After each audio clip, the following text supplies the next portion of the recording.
buddies, I've recently purchased this Seeidea 10-inch smart tablet PC, model number P1200, and that was £102.99 from Amazon. And I'm going to check it out. In the box we got a charging cable, okay, fairly long, and also a little USB to USB-C adapter should you need it for connecting devices, etc. So let's check out the tablet itself. So the first thing is that when it came out of the box, it was actually 100% charged, and I left it on for about a week. Okay, it's been on and off using it, just getting used to it. And yesterday, after about 7 days, was the first time I plugged it in to charge it up. So seems to have a decent battery life. Setting it up was pretty easy because it uses Google. I was able simply to log into my kind of Chrome account, and then I've got all my bookmarks, I've got my kind of Google password manager. So actually within about 5 minutes of pulling it out of the box, logging into Google, I was just quickly downloading things and logging in and setting it up. We've got YouTube down here. There we go, just flicking stuff. There's Mick Ronson. Let's see. Famous 70s rockers named Mick. Seems pretty fast. We've got Google Assistant, okay, and so, hello, please play some Prince. Here's Prince on YouTube Music. Okay, classic Prince song there. Love that. Okay, if I want to make that stop, I can just scroll down, get the controls there. There we've got the actual Google App Store.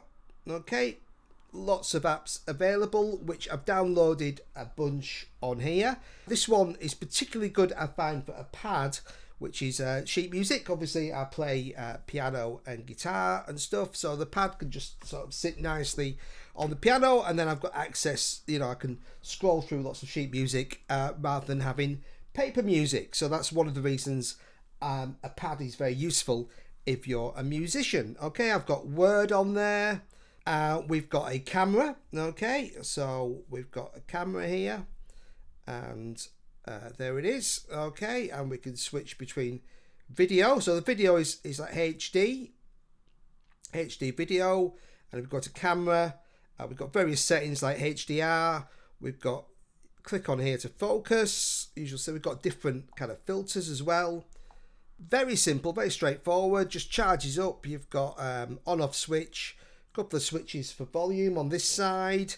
You've got a SIM port if you want to put a kind of mobile card in for mobile data. There's a micro SD card, okay, and a couple of little speakers across the bottom.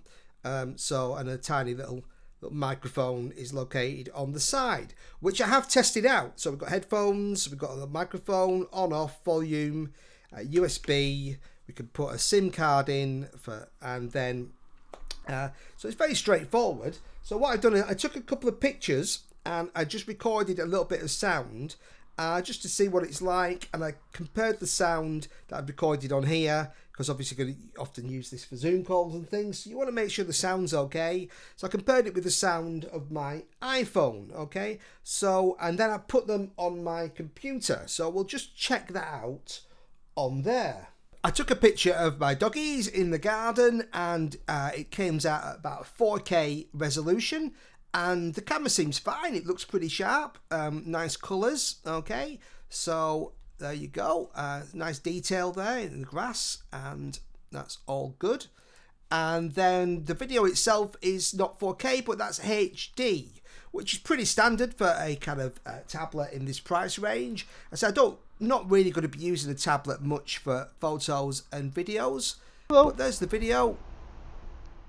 Here we've got a example of the audio.